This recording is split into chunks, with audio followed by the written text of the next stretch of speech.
Hi, ഞാൻ Bineesh Aravindan. Men's commission വന്നാൽ ആണിന്റെ പ്രശ്നങ്ങൾക്കൊക്കെ പരിഹാരമാകുമോ? ഇവിടെ ആണിന് നീതിയില്ല, ഇരയെന്ന ഓമന പേരിൽ സ്ത്രീക്ക് നീതി വാരിക്കോരി കൊടുക്കുകയാണോ? ആണുങ്ങൾക്ക് ഒരു കമ്മീഷൻ വന്നാൽ പുരുഷന്റെ പ്രശ്നങ്ങളെല്ലാം പരിഹരിക്കപ്പെടുമോ?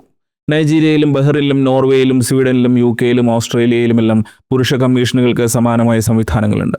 ഇവയെല്ലാം വിജയമാണോ? ഈ രാജ്യങ്ങളിലെല്ലാം പുരുഷന്മാർക്ക് നീതി കിട്ടുന്നതിനൊപ്പം സ്വാഭാവിക നീതിയും നടപ്പാക്കുന്നുണ്ടോ? ഓരോ കാലത്തും ഓരോന്നിനു വേണ്ടിയുള്ള പരക്കം പാച്ചിലുണ്ടായിരുന്നു. കോളനിവൽക്കരണത്തിന്റെ കാലത്ത് അത് സ്പൈസ് റഷ് ആയിരുന്നു. വ്യവസായ യുഗത്തിൽ അത് ഗോൾഡ് റഷായി.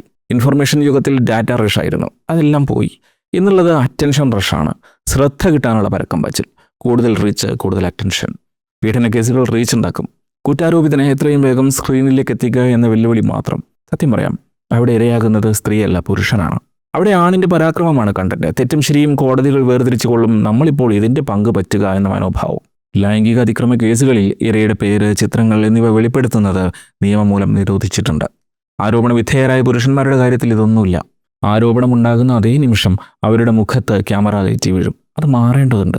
ലോക ഡിബേറ്റ് വേദികളിൽ ഹോട്ട് ടോപ്പിക്കാണ് ഇന്ന് മെൻസ് മെൻ്റൽ ഹെൽത്ത്. പുരുഷന്മാരുടെ മാനസികാരോഗ്യം സംരക്ഷിക്കുന്നതിലൂടെ രാജ്യങ്ങളുടെ പ്രൊഡക്ടിവിറ്റി വർദ്ധിപ്പിക്കാമെന്ന് എത്രയോ പഠനങ്ങൾ തെളിയിച്ചിട്ടുണ്ട്. അത് സ്ത്രീകൾക്ക് മേലുള്ള നിയമപരിരക്ഷ കൊണ്ട് മാത്രമാകരുത് എന്നതിലാണ് കാര്യം. അതായത് ഉത്തമ, മെൻസ് കമ്മീഷനേക്കാൾ പുരുഷക്ഷേമത്തിന് വേണ്ടി നമുക്ക് ആവശ്യമുള്ള എത്രയോ കാര്യങ്ങളുണ്ട്. ഈ വിഷയത്തിലെ സമ്പൂർണ്ണ വീഡിയോ ബിനീഷ് അരവിന്ദൻ എന്ന എൻ്റെ യൂട്യൂബ് ചാനലിലുണ്ട്. ലിങ്ക് ഫസ്റ്റ് കമൻറ്റിൽ നൽകാം. സമയം കിട്ടുമ്പോൾ യൂട്യൂബിൽ ബിനീഷ് അരവിന്ദൻ എന്ന് സെർച്ച് ചെയ്ത് വീഡിയോ കാണാൻ ശ്രമിക്കണം. നന്ദി.